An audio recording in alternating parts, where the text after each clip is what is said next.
जय हिंद। स्वागत है आपका आपके study YouTube channel experiment competitive classes में। हम लोग साइंस चालू किए थे। साइंस में हम लोग फिजिक्स पढ़ रहे थे। फिजिक्स में हम लाइट चालू किए थे। लाइट में आपको स्फेरिकल मिरर, उत्तल दर्पण, अवतल दर्पण के बारे में बता दिए थे। उत्तल दर्पण में बना प्रतिबिंब, अवतल दर्पण में बना प्रतिबिंब, यहाँ तक हम आपको बता दिए थे। उससे आगे आज हम लोग पढ़ेंगे दर्पण सूत्र, आवर्धन चिन्ह, परिपाटी और अवतल और उत्तल दर्पण का उपयोग। तो चलिए शुरू करते हैं हम लोग। ये हमारा हो गया अवतल दर्पण, ये हमारा हो गया प्रिंसिपल एक्सिस, ये हमारा हो गया पोल, ये मान लीजिए हमारा हो गया सेंटर, ये मान लीजिए प्रिंसिपल एक्सिस इनफाइनाइट तक जा सकता है। ये हमारा हो गया फोकस। हम आपको बताए थे कि वस्तु कहाँ कहाँ रखा जाता है तो उसका प्रतिबिंब कहाँ कहाँ बनता है। पिछले वीडियो में हम ये चीज़ बता दिए थे। अगर अभी तक आप उस वीडियो को नहीं देखे हैं तो जाके देख लीजिए। चलिए, हम यहाँ मानते हैं कि वस्तु को हम रखते हैं इनफाइनाइट और सेंटर के बीच में, इनफाइनाइट और कर्वेचर ऑफ सेंटर के बीच में। वस्तु को हम यहाँ रख दिए इनफाइनाइट और कर्वेचर ऑफ सेंटर के बीच में। इसका प्रतिबिंब जो बनेगा हम लोग जानते हैं, पिछला वीडियो में हम लोग पढ़े थे कि कर्वेचर ऑफ सेंटर और फोकस के बीच में बनेगा, यानी सेंटर और फोकस के बीच में बनेगा। ये वस्तु हो गया, ये इसका प्रतिबिंब हो गया। एक वस्तु को मान लीजिए हम यहाँ रख दिए, फोकस और पोल के बीच में एक वस्तु को रख दिए। तो ये चीज़ हम बताए थे कि इसका प्रतिबिंब जो बनेगा दर्पण के पीछे बनेगा, जो काल्पनिक होगा सीधा होगा। तो इसका प्रतिबिंब मान लीजिए दर्पण के पीछे बन गया, ये काल्पनिक प्रतिबिंब बनेगा। तो यह जो होता है ना, वस्तु यह है, और वस्तु और दर्पण के बीच का ये जो दूरी होता है इसको हम लोग वस्तु दूरी बोलते हैं, जिसको हम लोग बड़ा यू द्वारा डिनोट करते हैं। हम इसको लिख देते हैं वस्तु दूरी। ध्यान से पढ़िएगा, दर्पण फार्मूला का काफ़ी उपयोग होता है। वस्तु दूरी बोलते हैं, यानी वस्तु और दर्पण के बीच की दूरी को वस्तु दूरी बोलते हैं। इसका प्रतिबिंब ये बना है, इसको हम लोग यानी प्रतिबिंब दूरी और दर्पण के बीच का दूरी जो होता है इसको हम लोग बड़ा भी से डिनोट करते हैं, जिसको हम लोग बोलते हैं प्रतिबिंब दूरी।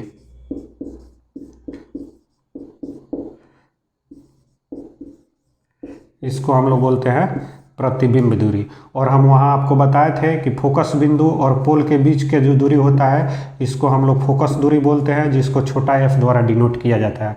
और हम लोग जानते हैं सेंटर और दर्पण के बीच का दूरी, पोल का बीच का दूरी जो होता है उसको हम लोग रेडियस बोलते हैं, जिसको r द्वारा डिनोट किया जाता है। इतना बात को समझ गए। यही चीज़ इधर भी लागू होगा। ये वस्तु है तो इस वस्तु और दर्पण के बीच की दूरी को वस्तु दूरी, इसका प्रतिबिंब यहाँ बन रहा है तो दर्पण और प्रतिबिंब के बीच की दूरी को प्रतिबिंब दूरी। इतना बात को समझ गए। इन तीनों में एक रिलेशन होता है। रिलेशन ये होता है कि 1 फोकस दूरी बराबर होता है 1 वस्तु दूरी प्लस 1 प्रतिबिंब दूरी। यही होता है हमारा मिरर फार्मूला, दर्पण सूत्र 1/f बराबर 1/u प्लस 1/v। इसी को हम लोग मिरर फार्मूला बोलते हैं। अब आइए इसके चिन्ह परिपाटी के बारे में हम लोग पढ़ेंगे कि जो इसका वस्तु दूरी है, फोकस दूरी है, प्रतिबिंब दूरी है, वो माइनस होता है कि प्लस होता है, किस किस कंडीशन में माइनस होता है, किस किस कंडीशन में प्लस होता है। उसको पढ़ने से पहले एक बात को जानिए। मैथ में हम लोग ज्योमेट्री में पढ़ना है एक क्वाड्रिलेटरल, चतुर्थांश। ये जो होता है एक्स एक्सिस होता है, ये जो हमारा होता है वाई एक्सिस होता है। फर्स्ट क्वाड्रिलेटरल जो होता है प्लस होता है, सेकंड माइनस होता है, थर्ड माइनस होता है, फोर्थ पे प्लस होता है। यानी कहने का मतलब यहाँ शॉर्टकट में ये समझिए कि वाई एक्सिस के राइट साइड जितना भी होगा ये हमारा प्लस होगा, और वाई एक्सिस के लेफ्ट साइड जितना होगा ये हमारा माइनस होगा। उसी तरह यहाँ समझिए, ये मान लीजिए हमारा कि एक्स एक्सिस है, ये हमारा एक्स एक्सिस है, और दर्पण के सापेक्ष मान लीजिए यहाँ पे हम एक वाई एक्सिस खींच दिए। तो वाई एक्सिस के लेफ्ट साइड में, ये लेफ्ट साइड है, जितना भी होगा ये हमारा माइनस होगा। वाई एक्सिस के लेफ्ट साइड में जितना भी होगा माइनस होगा। तो वाई एक्सिस के लेफ्ट साइड में क्या है, वस्तु दूरी है, माइनस हो जाएगा। उसके बाद ये वक्रता त्रिज्या है, माइनस हो जाएगा। उसके बाद ये फोकस दूरी है, माइनस हो जाएगा।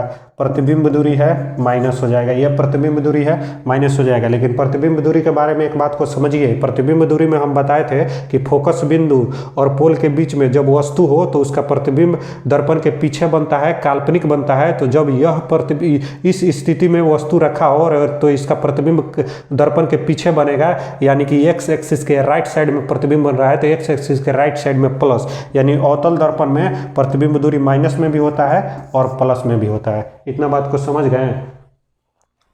तो चलिए अब इसी को चिन्ह पर पाटी हम उत्तल दर्पण में देखते हैं कि क्या होता है।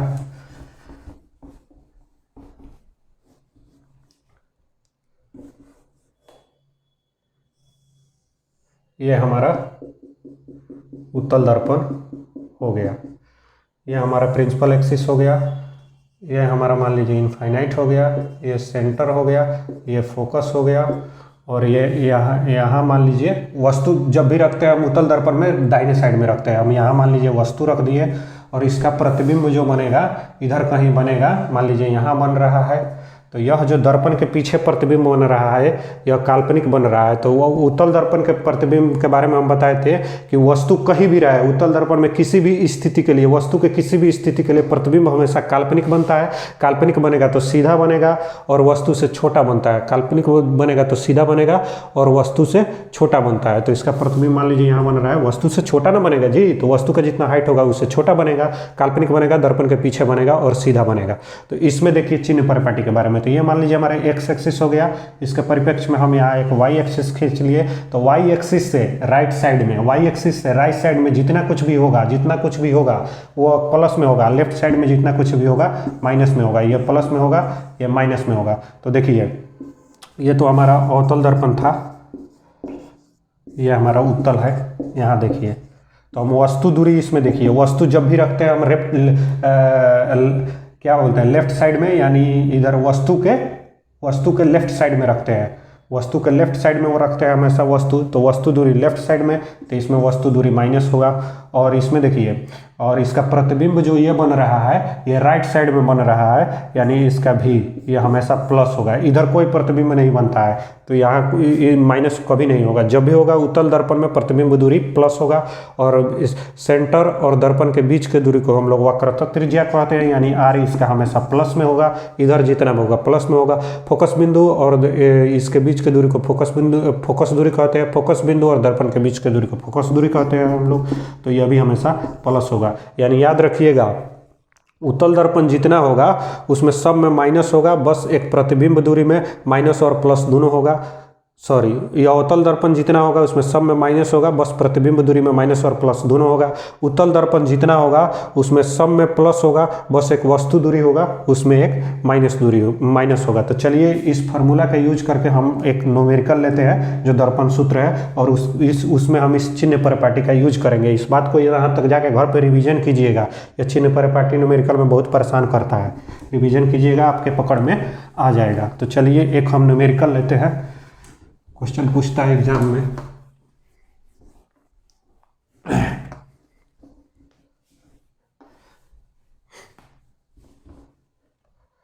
क्वेश्चन है किसी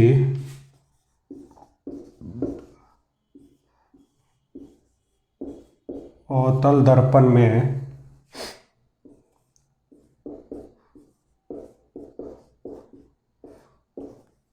वस्तु दूरी 20 सेंटीमीटर है तथा फोकस दूरी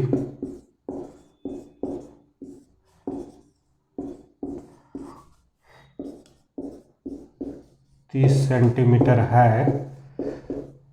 तो हैंडराइटिंग पर ध्यान नहीं दीजिएगा, BSc हिंदी नहीं करा रहे हैं आपको, सिर्फ 20 सेंटीमीटर है तथा फोकस दूरी 30 सेंटीमीटर है। तो वस्तु का प्रतिबिंब दूरी और प्रतिबिंब का प्रकृति क्या होगा, प्रतिबिंब दूरी तथा प्रकृति का मतलब है कि वस्तु प्रतिबिंब जो होगा वह काल्पनिक होगा कि वास्तविक होगा, छोटा होगा कि बड़ा होगा, प्रकृति क्या होगा।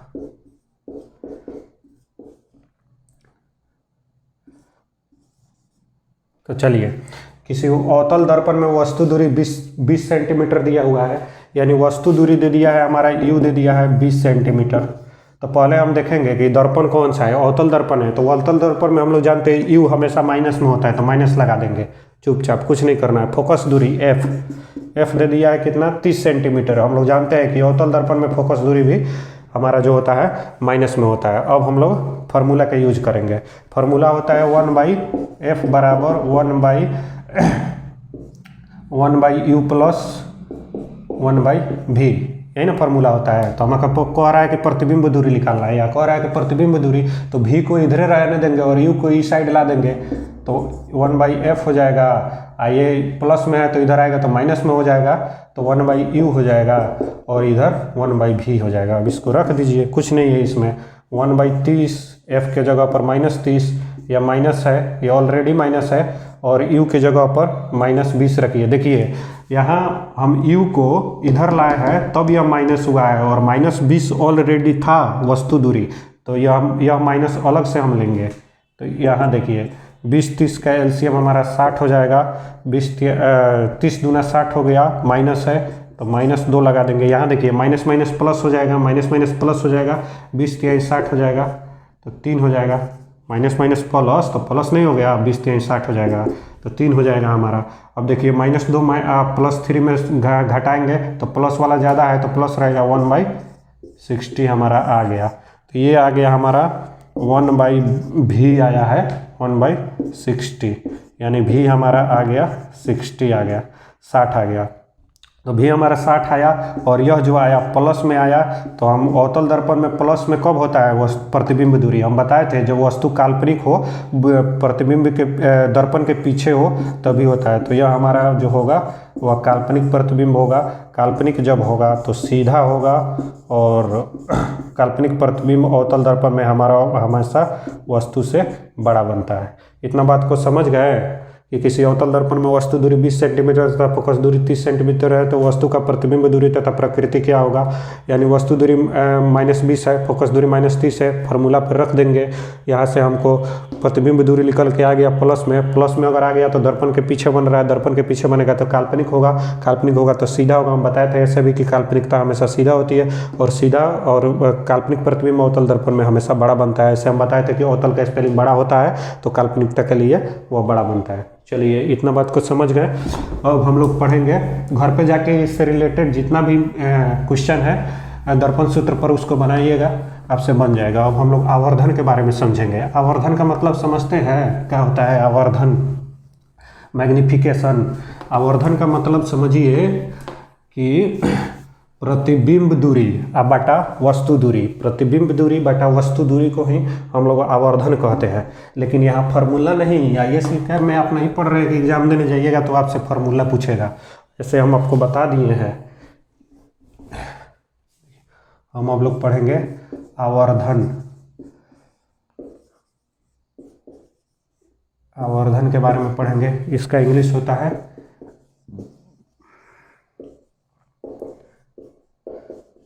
मैग्निफिकेशन। मैग्निफिकेशन होता है। ये जो आवर्धन होता है, ये जो होता है हमारा प्रतिबिंब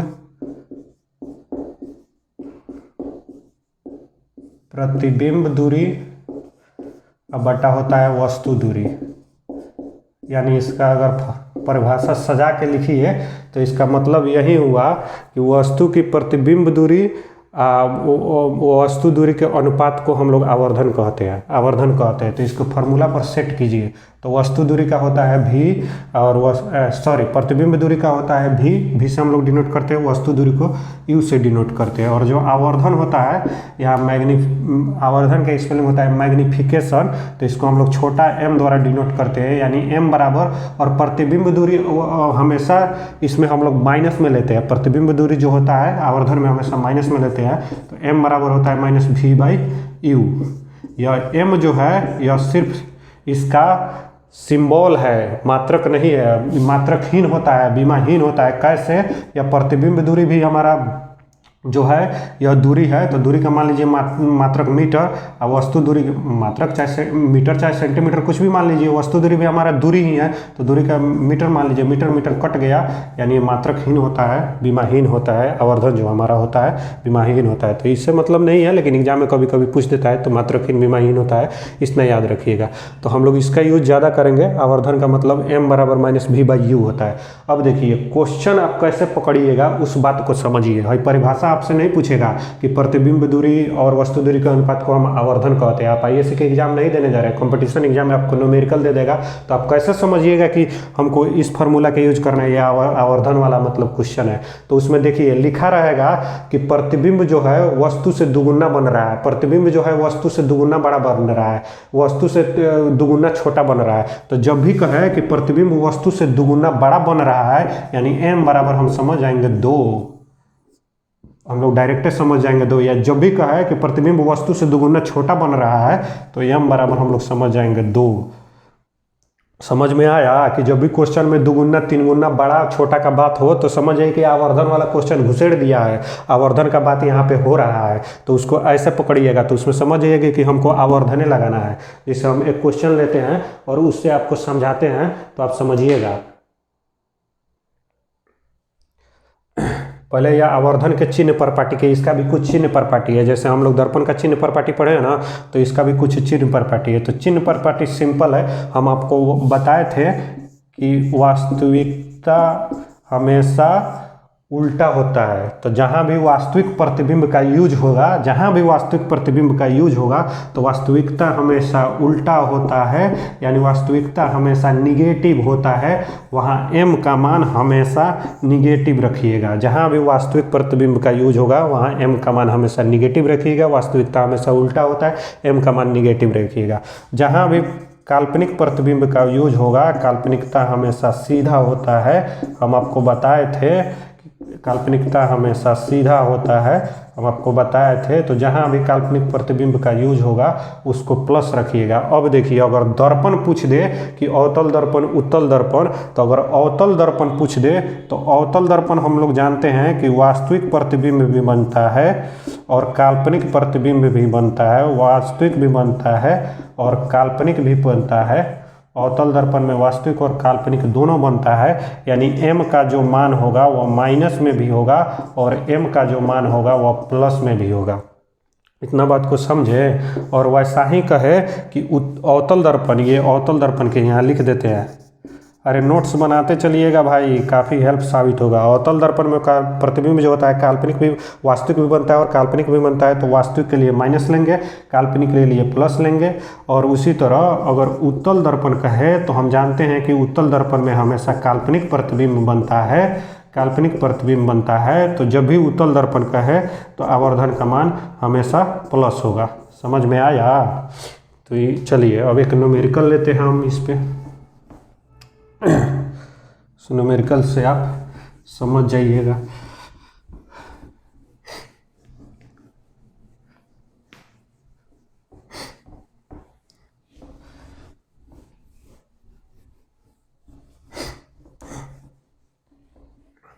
न्यूमेरिकल हम लेते हैं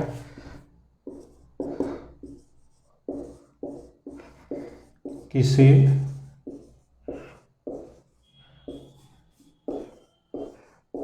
अवतल दर्पण में, किसी अवतल दर्पण का वक्रता त्रिज्या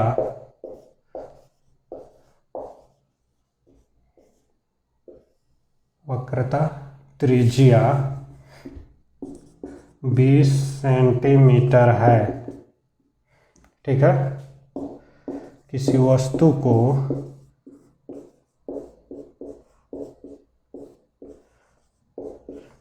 दर्पण के सामने कहाँ रखा जाए, यानी किसी वस्तु को कितनी दूरी पर रखा जाए,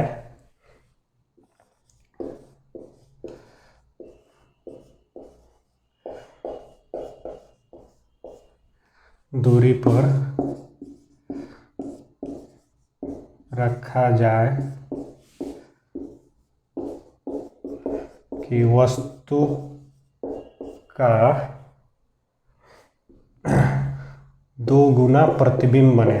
वस्तु जितना है उससे 2 गुना उसका प्रतिबिंब बन रहा है। यहाँ पे प्रतिबिंब, उसका 2 गुना प्रतिबिंब बने, 2 गुना प्रतिबिंब बने तथा प्रतिबिंब वास्तविक हो। 2 क्वेश्चन हो गया। प्रतिबिंब वास्तविक हो।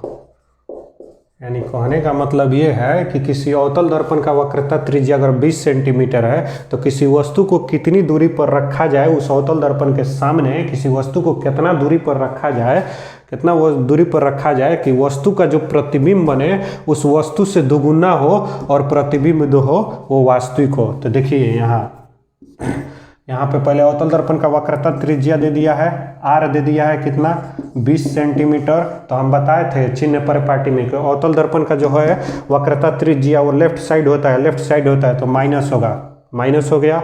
और यहाँ पे देखिए कितनी दूरी पर रखा जाए कि वस्तु का प्रतिबिंब जो बने दुगुना बने, 2 गुना, यानी आवर्धन दे दिया है। जहाँ भी 2 गुना 3 गुना छोटा बड़ा बने, यानी 2 गुना कह रहा है, 2 गुना बने, यानी यहाँ छोटा बड़ा का जिक्र नहीं है लेकिन 2 गुना बने। तो जहाँ छोटा बड़ा जिक्र नहीं हो तो 2 गुना का मतलब आप बड़ा ही समझिएगा। आपका कोई कहे कि आपसे 2 गुना है यानी आपसे बड़ा 2 गुना, तो अगर छोटा लगा दे तो वहाँ पर छोटा समझिएगा। ऐसे 2 गुना 3 गुना कहे तो सिंपल कुछ ना हो तो उसको 2 गुना बड़ा ही समझिएगा। तो यहाँ m हमको दे दिया है, तो m बराबर होता है -v/m हमको दे दिया है 2 गुना, यानी 2 दे दिया है, m हमको 2 दे दिया है, 2 गुना दे दिया है। अब 2 गुना देखिए अवतल दर्पण में हम बताए थे कि वो अवतल दर्पण में दोनों केस हो सकता है, माइनस भी हो सकता है, प्लस भी हो सकता है प्रतिबिंब के लिए। अगर वस्तु का प्रतिबिंब वास्तविक बन रहा है तो माइनस, वास्तविकता हमेशा उल्टा होती है। अगर सीधा बन रहा है तो प्लस, काल्पनिकता हमेशा सीधा होती है। तो यहाँ पे कह रहा है कि वास्तविक प्रतिबिंब बने तो यहाँ माइनस लेंगे। समझ में आ गया? m बराबर -2 हो गया, 2 गुना हो गया। अब इसको देखिए, अब यहाँ पे वस्तु दूरी और प्रतिबिंब दूरी तो दिया नहीं है, तो दर्पण फॉर्मूला कैसे यूज करेंगे? तो हम लोग जानते हैं वक्रता त्रिज्या और फोकस दूरी में एक रिलेशन होता है, f बराबर होता है r/2। तो r दे दिया है -20, 2 दे दिया है, ये r दे दिया है -20 और 2 हो जाएगा तो ये हो जाएगा -10। अब m दिया है -2, तो m बराबर हम लोग जानते हैं कि m बराबर होता है -v/u होता है। तो यह हो गया m बराबर -2 दे दिया है। तो अब देखिए माइनस से माइनस कैंसिल हो गया, यानी v बराबर आ गया हमारा 2u। अब हम लोग दर्पण फार्मूला का यूज करेंगे। इधर दिख रहा है, इधर हम बना दे रहे हैं, 1/f होता है 1/v + 1/u होता है 1/f। f हमारा कितना आया है? 10 आया है, तो 1/-10 कर देंगे और 1/v, v के जगह पर हम 2u लिख देंगे और प्लस 1/u। इसको एलसीएम कीजिए, 3u इसका एलसीएम होगा, 2u एलसीएम होगा। 2u और u का एलसीएम करेंगे तो 3 कहाँ से हो जाएगा? 2u हो जाएगा, 2u हो जाएगा, ये कैंसिल हो गया, 1 प्लस हो जाएगा, u से भी कैंसिल हो जाएगा, 2 हो गया। ये -10 है, इधर 1/-10 है, -10 मत लिखिएगा, 1/-10 है। अब देखिए 1/-10 है। अब ये जो हो गया हमारा, इसको जोड़ के क्रॉस मल्टीप्लाई कीजिए, या 3/2u हो जाएगा। अब इसको क्रॉस मल्टीप्लाई कीजिए तो -30, 10 तिरका 30, -30 = 2u। तो ये 2 से 15 मरतबे u = कितना हो गया? -15 हमारा आ गया, -15 आ गया। वस्तु दूरी हमेशा अवतल दर्पण में माइनस में होता है, अवतल दर्पण का जिक्र हो रहा था, माइनस आ गया, वस्तु दूरी माइनस में होता है। तो ये हमारा हो गया आंसर। इस पे आधारित जाके आप क्वेश्चन को घर पे प्रैक्टिस कीजिएगा, काफ़ी आपको हेल्पफुल साबित होगा। चलिए अब हम लोग पढ़ेंगे अवतल दर्पण और उत्तल दर्पण का उपयोग। लास्ट टॉपिक है, ये टॉपिक खत्म हो जाएगा तब कल हम लोग पढ़ेंगे लेंस के बारे में। तो आज अवतल दर्पण और उत्तल दर्पण का उपयोग पढ़ेंगे। डेली आपको वीडियो मिलेगा, थोड़ा वाईफाई का इशू था इसलिए वीडियो नहीं मिल पा रहा था। बहुत जल्द हम लोग मॉडर्न हिस्ट्री का भी वीडियो अपलोड करेंगे, वीडियो चालू करने वाले, और करंट अफेयर्स का भी सीरीज चालू करने वाले। 1 से 2 दिन में करंट अफेयर्स और मॉडर्न हिस्ट्री उसके तैयारी में हम लग गए हैं। आप लोग के सामने उसका वीडियो मिलते रहेगा। चलिए तो अवतल दर्पण और उत्तल दर्पण के हम लोग उपयोग पढ़ें। अवतल दर्पण उपयोग हम पढ़ रहे हैं। एक अवतल दर्पण होता है, एक उत्तल दर्पण होता है ना, कॉनकेव मिरर और कॉन्वेक्स मिरर। इसको हम लोग अभिसारी कहते हैं, लिख देते हैं। ये सब नहीं पढ़े हैं तो जाके बउआ वीडियो उलट के पढ़िए, काफ़ी हेल्पफुल साबित होगा। इसको हम लोग अपसारी कहते हैं। चलिए, जो इसका उपयोग है अवतल दर्पण या उत्तल दर्पण, दो टाइप से हम इसको उपयोग में लाते हैं, एक इमेज बिहेवियर और एक लाइट बिहेवियर पे। इमेज बिहेवियर का मतलब जो अवतल दर्पण के सामने किसी वस्तु को हम रख रहे हैं तो उसका इमेज कैसा बिहेव करता है अवतल दर्पण में। कोई दर्पण है उसके सामने हम खड़ा हो रहा है तो हमारा इमेज कैसा बिहेव हो रहा है उस अवतल दर्पण में। तो उसी तरह है उत्तल दर्पण या अवतल दर्पण में एक इमेज बिहेवियर, एक लाइट बिहेवियर। लाइट बिहेवियर का मतलब कि दर्पण पर हम किसी प्रकाश को छोड़ रहे हैं, किसी लाइट को छोड़ रहे हैं तो दर्पण कैसा बिहेव करता है, कैसा व्यवहार करता है। तो फर्स्ट में हम लोग का देखेंगे इमेज बिहेवियर।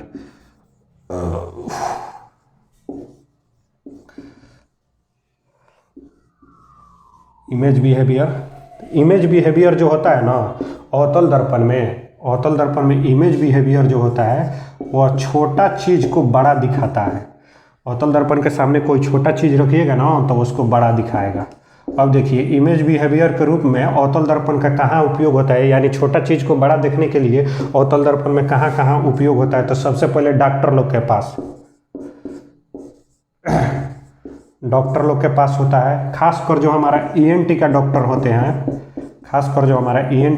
होते हैं, ईयर, कान, नोज, नाक, थ्रोट, गला, यानी कान, नाक, गला का जो डॉक्टर होते हैं वह जो होते हैं अवतल दर्पण का उपयोग किया। कान का इलाज कराइएगा तो डॉक्टर साहब एगो लंबा सा है बड़का डंटा खानी एगो शीशा रखे हुए गोल, उसके ऊपर वह शीशा रहेगा, कानवा को इसे फैला के उसमें उस शीशा से देखते हैं। मतलब उस शीशा जो होता है ना अवतल दर्पण का बना होता है, जिससे कानवा के अंदर का चीज़ उनको बड़ा बड़ा दिखाई देता है। नाक में भी वैसा ही डॉक्टर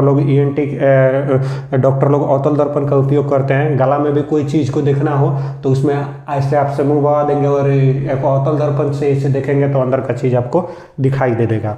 ये होता है ऑपरेशन थिएटर जो होता है, उसमें भी डॉक्टर लोग के सामने जो बड़ा बड़ा लाइट लगा होता है, आपको स्ट्रेचर पर सुता दिए ऑपरेशन कर रहे हैं, बड़ा बड़ा लाइट लगा होता है, वो हमारा जो होता है वो भी हमारा जो होता है अवतल दर्पण का ही बना होता है। इतना बात को समझ गए। दूरबीन मतलब छोटा चीज़ को नज़दीक ला के हम लोग देखते हैं, जूम करके देखते हैं। छोटा चीज़ को बड़ा देखने के लिए दूरबीन का उपयोग हम लोग करते हैं। तो डॉक्टर के ईएनटी में और दूरबीन में ये सब में मतलब छोटा चीज़ को जहाँ बड़ा देखना हो उसमें हम लोग क्या करते हैं अवतल दर्पण का उपयोग करते हैं। अब आइए, ये तो हो गया इमेज बिहेवियर कि इमेज कहते हैं। अब इसका लाइट बिहेवियर हम लोग देखेंगे।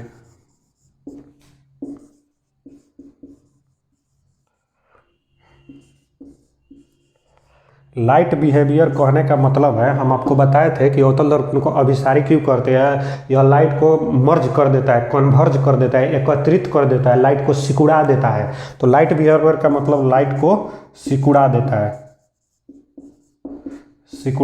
लाइट को सिकुड़ा देता है। जैसे देखिए टॉर्च जो होता है, टॉर्च में अवतल दर्पण का उपयोग किया जाता है। इसीलिए देखिएगा लाइट जो होता है मर्ज होके सिकुड़ के एकत्रित होके एक जगह हमारे पास आता है। तो टॉर्च में हम लोग क्या उपयोग करते हैं इसका। अरे टॉर्च ऐसे बना होता है ना, ये मान लीजिए हमारा सेल हो गया जिसमें हम लोग बैटरी लगाते हैं। यहाँ पे मान लीजिए एगो बैटरी है, यहाँ पे एगो बैटरी है, एगो यहाँ पे बैटरी है, इसमें हम लोग बॉल लगा देते हैं। ये बॉल हो गया हमारा। तो ये बॉलवा के पिछुआ ऐसे अवतल दर्पण लगा दिया जाता है। अरे इसके सामने जो रहता है वो तो फाइबर का होता है। ये बॉलवा फूटे ना, ओकरा चलते इसको लगाया जाता है, ये फाइबर वाला सामने। लेकिन उसको खोल के देखो खोपड़ाइवा ऐसे होगा तो वो अवतल दर्पण का बना होता है। अब यहाँ से जो प्रकाश ये बॉल का आएगा ना, यहाँ से जो प्रकाश निकलेगा तो यहाँ से जो प्रकाश निकलेगा यह ऐसे टकराएगा और यह यहाँ से वापस आएगा, ऐसे टकराएगा यहाँ से वापस आएगा, ऐसे टकराएगा यहाँ से वापस आएगा, ऐसे यहाँ से आएगा, ऐसे टकराएगा, यहाँ से वापस आएगा। और सीधा आपको टॉर्च मारिएगा तो सीधा एकदम स्ट्रेट लाइन में और एकत्रित होकर फैलता नहीं है। इसीलिए टॉर्च में जो होता है हमारा अवतल दर्पण का उपयोग होता है। गाड़ी के हेडलाइट में, बाइक होता है, बाइक का जो सामने वाला हेडलाइट होता है देखिएगा, उसको जलाइएगा तो आपको सीधा दिखाएगा, फैला हुआ नहीं दिखता है, एकत्रित करके। तो गाड़ी के हेडलाइट में, गाड़ी के जो हेडलाइट होता है हम यहाँ लिख देते हैं, गाड़ी के हेडलाइट में,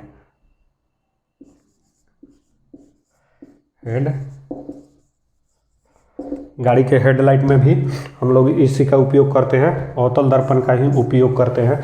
अब देखिए गाड़ी के हेडलाइट में होगा सोलर सोलर प्लेट में भी जो होता है अवतल दर्पण का उपयोग, लेजर लाइट जो होता है उसमें भी अवतल दर्पण का उपयोग किया जाता है। सोलर प्लेट हो गया, लेजर लाइट हो गया, उसमें भी अवतल दर्पण का होता है। एक होता है प्रज्वलक के रूप में। प्रज्वलक एक यंत्र होता है, अगर सूर्य की प्रकाश आ रहा है और बीच में आप सूर्य के प्रकाश के बीच में एक प्रज्वलक लगा दीजिएगा और उसके, यह मान लीजिए इधर से सूर्य का प्रकाश आ रहा है, यह मेरा प्रज्वलक यंत्र है, और यहाँ एक पेपर रखिएगा तो कुछ देर तक आप, प्रज्वलक जो होता है ना उसमें उत्तल दर्पण लगा होता है, तो वो जब सूर्य का प्रकाश आएगा तो उसको एकत्रित कर कर यहाँ पेपर रखा हुआ है इस पर पड़ेगा, तो कुछ देर तक आप उस पेपरवा को रखिएगा ना तो उस प्रकाशों से पेपरों में आग लग जाता है। तो प्रज्वलक का मतलब होता है किसी वस्तु को जला देना। तो प्रज्वलक जो होता है उसमें अवतल दर्पण लगा होता है। यहाँ से सूर्य का प्रकाश आया और यहाँ ये पेपर है मान लीजिए, और यहाँ से ये सूर्य के प्रकाश को सिकुड़ के एकत्रित करके इस पेपर पर भेज रहा है, तो कुछ देर तक उसको रखिएगा तो इसमें आग पकड़ लगेगा। तो प्रज्वलक के रूप में हम लोग अवतल दर्पण का उपयोग करते हैं। तो इतना बात को समझ गए। अब उत्तल दर्पण में आइए, इसका इमेज बिहेवियर देखिए। इमेज बिहेवियर जो होता है यह बड़ा को छोटा कर देता है, यानी देखिएगा बड़ा को छोटा, यानी बहुत बड़ा वस्तु हो और उसमें उत्तल दर्पण लगा दीजिएगा तो आपको छोटा छोटा वो दिखाई देगा। जैसे गाड़ी के साइड मिरर के रूप में, हेडलाइट के रूप में अवतल दर्पण, याद रखिएगा पूछता है गाड़ी के हेडलाइट के रूप में तो अवतल दर्पण है। गाड़ी के साइड मिरर, जो ये साइड वाला मिरर होता है इसमें देखिएगा उत्तल दर्पण। ये पिछड़िया से ट्रको आएगा ना तो हथई बड़का शीशुआ में आपको दिख जाएगा, पिछड़िया 200 को गाड़ी रहा तो दिख जाएगा, यानी बड़ा चीज़ को आपको छोटा करके दिखाता है। तो गाड़ी के साइड मिरर के रूप में, लिखने का मन नहीं करता है, साइड, गाड़ी के साइड मिरर के रूप में उसको के उत्तल दर्पण का उपयोग किया जाता है। अब आइए इसका लाइट बिहेवियर के मतलब कि लाइट को फैला दे या लाइट को डाइवर्ज कर दे, इसीलिए इसको अपसारी दर्पण कहते हैं, डाइवर्जिंग मिरर कहते हैं। लाइट को बिखरा दे, लाइट को हम यहाँ लिख देते हैं, नोट्स बनाते चलिएगा बाबू, फैला दे, डाइवर्ट कर दे। जैसे आप स्ट्रीट लाइट देखिएगा, पोलवा पर लाइटवा नहीं लगा रहता है, चाहे ओवर ब्रिजवा पर, ऐसे ही लाइटवा लगा रहता है, ऐसे ही लाइटवा लगा रहता है, इसमें एक बॉल लगा देगा सब, और ये देखिएगा ऐसे इसका प्रकाश आपको फैला हुआ दिखता है स्ट्रीट लाइट ओवर ब्रिजों पर। तो इसमें जो ये होता है ना, इसमें उत्तल दर्पण का उपयोग किया जाता है ताकि ये प्रकाश को फैला दे। अगर अवतल दर्पण का उपयोग किया जाता है तो पोलवे के नीचे उसका लाइट पड़ जाता है, तो उसमें उत्तल दर्पण का उपयोग किया जाता है तो चारों तरफ उसका एथी पड़ता है, प्रकाश पड़ता है। स्ट्रीट लाइट में इसी को हम लोग भेपर बोलते हैं। शादी ब्याह में भेपारवा नहीं देखते हैं, तो भेपारवा के पीछे देखिएगा, ये भेपारवा जो ऐसे रहता है ना, इसमें इस प्रकार का एक दर्पण लगा रहता है, इसमें बॉल लगा रहता है, तभी चारों तरफ प्रकाश को, तो ये जो दर्पण लगा रहता है ये हमारा उत्तल दर्पण होता है। स्ट्रीट लाइट, वेपर लाइट या सोडियम लाइट इसी को बोलते हैं। जो स्टेडियम होता है, स्टेडियम में भी जो प्रकाश का जो रहता है उसमें भी उत्तल दर्पण का उपयोग किया जाता है। अब आप इसमें एक चीज़ और याद रखिएगा, इमेज बिहेवियर में अवतल दर्पण में हजामत, जो हजाम हमारा बनाता है ना दाढ़ी, हजामत में हजामत कर जो बनाता है उसमें ये अवतल दर्पण का उपयोग किया जाता है। यानी छोटा चीज़ को बड़ा देखना है, दाढ़ी आपका छोटा अगर केस है तो उसको बड़ा देखिएगा, लेकिन हम लोग तो घर पे हजामत अपने से रेजर से बनाते हैं, तो प्लेन मिरर समतल दर्पण में देखते हैं, देख के बना लेते हैं। तो देखिएगा उसमें केसवा आप जितना साइज कराएगा उतना ही साइज का दिखेगा। सैलूनों में मैक्सिमम प्लेन मिरर समतल दर्पण का उपयोग करता है। सब बड़ा आप सैलून में जाइएगा, ब्यूटी पार्लर में जाइएगा महंगा, तब उसमें आओ तो आपको अवतल दर्पण मिलेगा। अवतल दर्पण में होगा कि आपका ये दौड़िया का एगो केसवा उसमें दिखेगा तो दिखेगा। अब ये लोग काहे नहीं यूज करता है, चाहे घरवा में हम लोग काहे नहीं यूज करते हैं, क्योंकि अवतल दर्पण जो होता है ऐसे टेढ़ा होता है, इसका पटवा ये धसल रहता है, तो इसको रखने में कहीं हम लोग को काफ़ी, अगर खाली अवतल दर्पण खरीद के लाएँ तो काफ़ी दिक्कत होगा, टूट फूट जाएगा। तो इसके पीछे जहाँ रहता है ना स्टैंड लगाया जाता है, वो स्टैंड में काफ़ी महंगा आता है, जिसके कारण इस शीशु महंगा आता है। तो हम लोग पटेहरवा से 10 रुपये वाला खरीद के उसी से काम चला लेते हैं, महंगा वाला नहीं खरीदते हैं। तो वहीं हजामत में हम लोग का छोटा चीज़ को बड़ा देखने के लिए इसका अवतल दर्पण का उपयोग करते हैं, और बड़ा चीज़ को छोटा देखने के लिए उत्तल दर्पण का उपयोग करते हैं। अभी आपको ऐसे याद रखिएगा, आप एथी में जाइएगा एग्जाम में तो गुजर गुजर हो जाएगा कि कौन मास्टर कौन बताया, छोटा बताया कि बड़ा बताया, कि बड़ा बताया कि छोटा बताया, अवतल बताया कि उत्तल बताया। दो चीज़ याद रखिएगा सिर्फ उत्तल दर्पण के बारे में, एक गाड़ी के साइड मिरर में और एक स्ट्रीट लाइट में, गाड़ी के साइड मिरर में और एक स्ट्रीट लाइट में, गाड़ी के साइड मिरर में या और एक स्ट्रीट लाइट में। बाकी जितना कुछ पूछे आप सीधे इसमें मार दीजिएगा, अवतल दर्पण में मार दीजिएगा। स्ट्रीट लाइन में अगर आपसे पूछ दे कि स्टेडियम का लाइट में, प्रोजेक्टर में, तो इससे याद रहेगा ना कि स्ट्रीट लाइट हुआ, वो स्ट्रीट लाइट हुआ फैला देता है प्रकाश को, तो स्टेडियमों में जो लाइट वाला लगता है फैला देता है, प्रोजेक्टर वो जो रहता है उस पर हम लोग प्रकाश से छोड़ते हैं तो वो फैला देता है, तब ना हमारे आंखों तो खाता है, तो उस पर चलचित्र जो चलता है उसको हम देख पाते हैं। तो प्रोजेक्टर हो, स्ट्रीट लाइट हो, बस स्ट्रीट लाइट याद रखिएगा, फैला देना याद रखिएगा, स्ट्रीट लाइट फैला देना याद रखिएगा। गाड़ी के साइड मिरर में कि बड़का बड़का ट्रको आता है तो मोटरसाइकिल के शीशों में दिख जाता है, यानी बड़ा चीज़ को छोटा कर देता है। दो चीज़ याद रखिएगा कि गाड़ी के साइड मिरर में और स्ट्रीट लाइट में। बाकी चीज़ जितना पूछे कि डॉक्टर के कान के डॉक्टर, हड्डी के डॉक्टर, नाक के डॉक्टर, नस के डॉक्टर, दूरबीन में, टॉर्च में, गाड़ी के हेडलाइट में, सोलर प्लेट में, लेजर लाइट में, प्रज्वलक करीब में, तो अवतल दर्पण हम मारेंगे। तो यहाँ तक बातों को आप समझ गए और हम लोग का ये स्फेरिकल मिरर यानी उत्तल अवतल दर्पण समाप्त हुआ। कल हम लोग पढ़ेंगे लेंस के बारे में पढ़ेंगे, बहुत अच्छे ढंग से आपको पढ़ाया जाएगा, मज़ा आएगा। तो बने रहिए हमारे साथ, मिलेंगे नेक्स्ट वीडियो में, तब तक के लिए जय हिंद।